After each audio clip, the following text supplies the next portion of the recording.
তিন্নি দাঁড়া, তিন্নি কোথায় যাচ্ছিস? এদিকে আমার কথা শোন মা, এরকম চলে যাস না। কে বলেছে তোকে তোর জন্য আমাদের ক্ষতি হয়ে যাবে? আমার শাশুড়ি মায়ের শরীর তোর জন্য খারাপ হয়নি রে মা, তো আমাদের চরম দুর্ভাগ্য। তার মধ্যে তুই এসবের মধ্যে এসে পড়েছিস, তোর কোনো দোষ নেই। সেদিন তোর ভাতটুকুও ঠিক করে খাওয়া হয়নি, আর তুই বলছিস তোর জন্য আমাদের ক্ষতি হয়েছে। খুব পাকা পাকা কথা বলতে শিখেছিস না? তোকে এইসব নিয়ে ভাবতে হবে না, তুই চল তো আমার সাথে। না, তুমি যে আমার সঙ্গে দেখা করতে এসছো, ওরা জানলে তোমাকে খুব বকবে, তোমাকে খুব খারাপ খারাপ কথা বলবে। তোকে এত কিছু নিয়ে ভাবতে হবে না, তুই আমার কাছে যেমন আসিস তেমন আসবি, কেমন? এই দেখ, তোর জন্য আমি টিফিন এনেছি। ওইদিকে একটা বসার জায়গা আছে না, চল তো ওখানে বসে আমি তোকে খাইয়ে দেবো। কিন্তু আমাকে যে গানকে পয়সা তুলতে হবে মা। তোকে আর আজকে গান গাইতে হবে না, বাকি ব্যবস্থা আমি করে দেবো। আয় খেয়ে নিবি, আয় আয় আয়।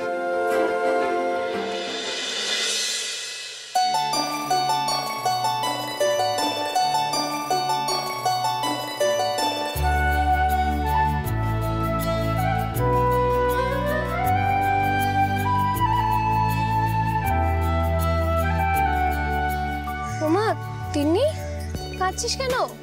তুমি আমাকে কত আদর করে খাইয়ে দিচ্ছ, যেন আমি তোমার মেয়ে।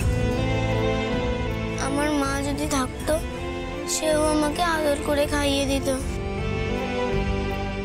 আমাকে হাত ধরে স্কুলে নিয়ে যেত, আমি লেখাপড়া শিখতে পারতাম, তাই না বলো মা? ওমা তিন্নি, তুই পড়াশোনা করতে চাস? স্কুলে যাবি মা? হ্যাঁ চাই তো, কিন্তু আমার তো সেই উপায় নেই গো। আমি যে রোজ ভিক্ষা করে মাসিদের হাতে যদি টাকা না দিই, ওরা যে আমাকে খুব মারবে। আচ্ছা সেসব কথা এখন থাক, বাদ দে তো। সারাদিন রাস্তায় রাস্তায় ঘুরিস, একটু দুদণ্ড বস, পেট ভরে খা আগে, পরে ওইসব কথা হবে। হ্যাঁ তারপর দেখি। হাজার ব্যথা সয় যে পুতুল নিজের বেলায় চুপ